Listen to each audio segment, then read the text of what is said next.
et du Saint-Esprit. Amen. Le béni de mon Père, bonjour. Bienvenue à cette nouvelle journée de méditation où nous sommes vendredi de la deuxième semaine de Pâques. Nous le savons, notre Seigneur est ressuscité et ses apôtres l'ont vu à plusieurs reprises et à plusieurs endroits différents. Aujourd'hui, ces apôtres sont accusés dans la première lecture tirée du livre des Actes des Apôtres au chapitre 5, les versets 34 à 42. Dans ce passage, ils sont donc interdits d'annoncer un Christ vivant, un Christ ressuscité. Eh bien, mon Père, c'est dans ce cadre qu'un pharisien nommé Gamaliel va clairement dire quelque chose de beau et d'intéressant. Il va demander au conseil de libérer les apôtres parce que ce qu'ils annoncent, c'est d'annoncer un Christ qui est un faux prophète, qui est un faux Christ. Cela devrait s'arrêter de soi-même. Il a donné l'exemple de certains philosophes qui s'étaient levés, tel le cas de Teudas et de beaucoup d'autres faux prophètes.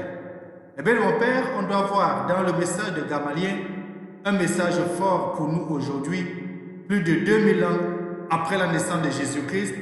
Si ce message continue, c'est comme Gamaliel va le dire, c'est que ça vient vraiment de Dieu.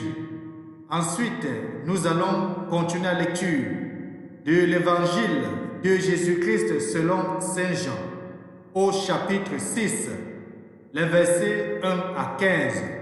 Dans ce passage, on va voir justement que le peuple va reconnaître en Jésus-Christ des signes que c'est un Dieu, c'est le Fils de Dieu, c'est un prophète exceptionnel et extraordinaire. Ils vont continuer à le suivre et Jésus, dans le désert, dans sa compassion, va les offrir à manger en multipliant le pain. Tournons nos sens à l'intérieur. Ouvrons nos Bibles aux différents textes de méditation d'aujourd'hui. À chacun, à chacune, bienvenue. Témoin de Dieu.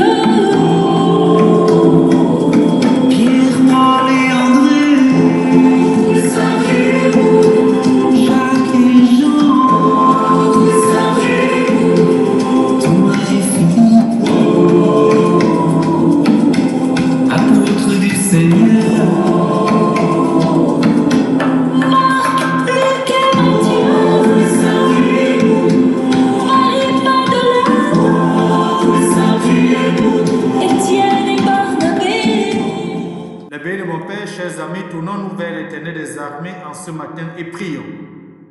Puisque tu as voulu, Seigneur, que ton Fils fût crucifié pour nous, afin de nous arracher au pouvoir de Satan, fais que nous puissions recevoir la grâce de la résurrection.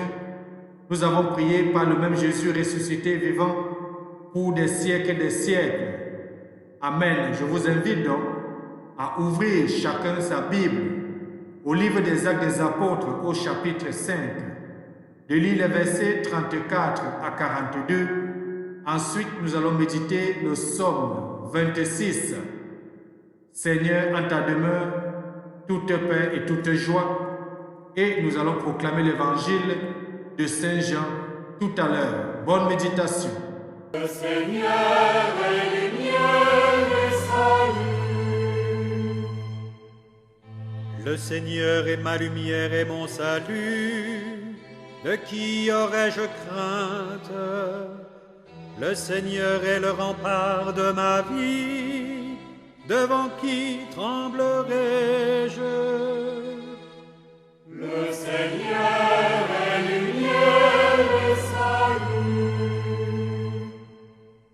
J'ai demandé une chose au Seigneur, la seule que je cherche, habiter la maison du Seigneur tous les jours de ma vie. Le Seigneur est lumière et salut. Évangile de Jésus-Christ selon Saint Jean, au chapitre 6, les versets 1 à 15. En ce temps-là, Jésus passa de l'autre côté de la mer de Galilée, le lac de Tibériade. Une grande foule le suivait, parce qu'elles avaient vu les signes qu'il accomplissait sur les malades. Jésus gravit la montagne et là, il était assis avec ses disciples. Or, la Pâque, la fête des Juifs, était proche. Jésus leva les yeux et vit qu'une foule nombreuse venait à lui. Il dit à Philippe, « Où pourrions-nous acheter du pain pour qu'ils aient à manger ?» Il disait cela pour le mettre à l'épreuve, car il savait bien, lui, ce qu'il allait faire. Philippe lui répondit, « Le salaire de 200 journées ne suffirait pas pour que chacun reçoive un peu de pain. » Un de ses disciples, André, le frère de Simon-Pierre, lui dit, « Il y a là un jeune garçon qui a 5 pains d'orge et 2 poissons. Mais qu'est-ce que cela pour tant de monde? » Jésus dit, « Faites asseoir les gens. » Il y avait beaucoup d'herbe à cet endroit. Ils s'assirent donc, au nombre d'environ 5000 hommes. Alors Jésus prit les pains, et après avoir rendu grâce, il les distribua aux convives. Il leur donna aussi du poisson, autant qu'ils en voulaient. Quand ils eurent mangé à leur faim, il dit à ses disciples, « Rassemblez les morceaux en surplus pour que rien ne se perde. » Ils les rassemblèrent et ils remplirent 12 paniers avec les morceaux de 5 pains d'orge, restés en surplus pour ceux qui prenaient cette nourriture. À la vue du signe que Jésus avait accompli, les gens disaient, « C'est vraiment lui, le prophète annoncé, celui qui vient dans le monde. » Mais Jésus savait qu'ils allaient venir l'enlever pour faire de lui leur roi. Alors de nouveau, il se retira dans la montagne, lui seul. Acclamons la parole de Dieu. Louange à toi, Seigneur Jésus-Christ. Il en distribua aux convives autant qu'ils en voulaient. Eh bien, mon Père, chaque fois que nous lisons ce passage de la multiplication du pain et du poisson, nous pouvons dire, si Jésus était encore dans notre monde et qu'il visitait les zones où il y a la famine, où il y a la faim, où il y a la sécheresse, l'Érythrée et certains coins de l'Équateur, il y aurait certainement satisfaction pour tout le monde. Mais la multiplication des pains, les biens de mon Père, c'est ce que Jean appelle toujours les signes. Et il dit que les gens venaient vers Jésus parce qu'ils avaient vu des signes qu'il accomplissait sur les malades.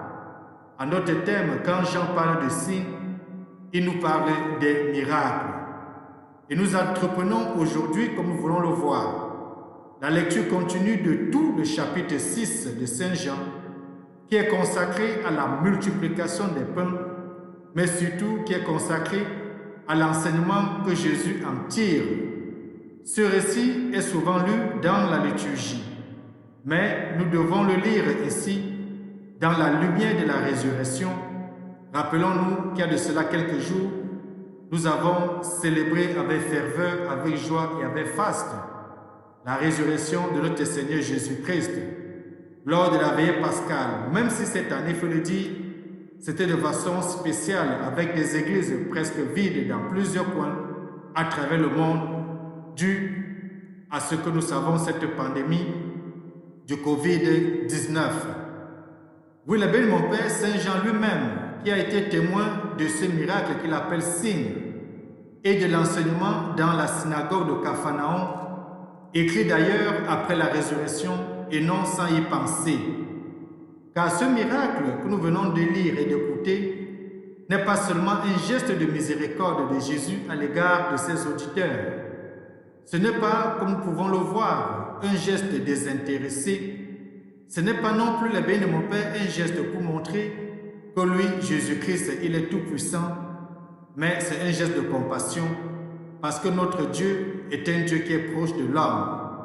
Et c'est l'annonce même de cette autre multiplication du pain que sera l'institution de l'Eucharistie que nous avons tous vécu lors de la Semaine Sainte, notamment le jeudi saint, le jeudi de la dernière Sainte, le jeudi de l'institution de l'Eucharistie. Et cette multiplication n'a cessé depuis la résurrection de notre Sauveur.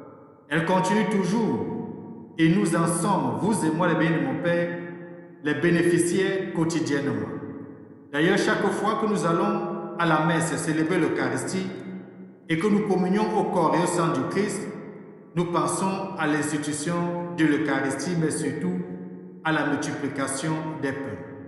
Car, il faut le dire, se réalise vraiment cette demande que nous faisons tous les jours au Seigneur dans la prière de notre Père. Donne-nous aujourd'hui notre pain de ce jour. C'est le corps glorieux du Christ ressuscité qui se donne à manger tous les jours que nous prenons et que depuis un bout de temps, nous le prenons de façon spirituelle à travers le sacrement spirituel et la communion spirituelle. C'est le corps glorieux du Christ livré pour toi, donné pour moi, pour nous racheter et pour nous établir dans une nouvelle alliance, l'alliance avec son Père. Et il faut le dire et le souligner, il y aura toujours 5 pains d'orge et 2 petits poissons à mettre sur la table commune dans ce beau geste de partage que ne doivent pas oublier les chrétiens que nous sommes, les baptisés que nous sommes, les bénis de mon Père tels que nous l'appelons dans le monde. D'ailleurs, les bénis de mon Père, si nous écoutons bien les différents textes que nous écoutons ces derniers jours, les actes des apôtres, on va voir comment les apôtres et les disciples, même après la résurrection du Christ, mettaient ce qu'ils avaient ensemble et partageaient ensemble et fraternisaient ensemble. D'ailleurs, la première lecture du dimanche dernier, dimanche de la miséricorde divine, était là pour nous le dire en suffisance. Eh bien, de mon Père, si nous attardons sur ce que Philippe va dire dans l'évangile d'aujourd'hui, il va dire au Seigneur, où pourrions-nous acheter du pain pour qu'ils aient à manger? Et l'évangile dit que Jésus le mettait à l'épreuve, parce que Jésus savait ce qu'il allait faire. Eh bien, mon Père, retenons-le et gardons-le toujours dans notre esprit. La volonté de Dieu n'est pas la volonté de l'homme. La pensée de Dieu n'est pas la pensée de l'homme. Le regard de Dieu n'est pas le regard de l'homme. Il y a un fossé, il y a un écart entre notre regard humain, biaisé, imparfait, et le regard de Dieu, un regard parfait. Et d'ailleurs, nous savons que Dieu est omniscient, il est omniprésent, il est capable même de ce que notre imagination ne peut percevoir. Il est Dieu. Cela doit nous aider aujourd'hui, béni de mon Père, à savoir que tout ce que nous pouvons avoir, non seulement vient de Dieu, mais apprendre à partager aux plus pauvres, à partager à ceux qui ont plus besoin, et surtout à penser que le Seigneur le fait pour chacun de nous. Gardez à l'esprit aussi, les bénis de mon Père, que ce que nous faisons aujourd'hui dans la pratique de notre foi, dans l'adhésion et la croyance en Jésus-Christ, n'est pas une chose futile, n'est pas quelque chose de perdu. Au contraire, en lisant la première lecture et en suivant la sagesse de Gamaliel qui dit très clairement que si nous annonçons un Christ qui est faux, cela va s'arrêter de soi avec la disparition du Christ. Mais nous savons que le Christ est mort, il est descendu aux enfers, mais il est ressuscité le 3e jour et il vit éternellement au milieu de nous. Et il nous dit que là où 2 ou 3 sont revenus à son nom, il est au milieu d'eux. Que Dieu Tout-Puissant nous bénisse aujourd'hui et qu'il fasse grandir la foi en lui, lui qui est Père, Fils et Saint-Esprit. Amen. Bonne journée.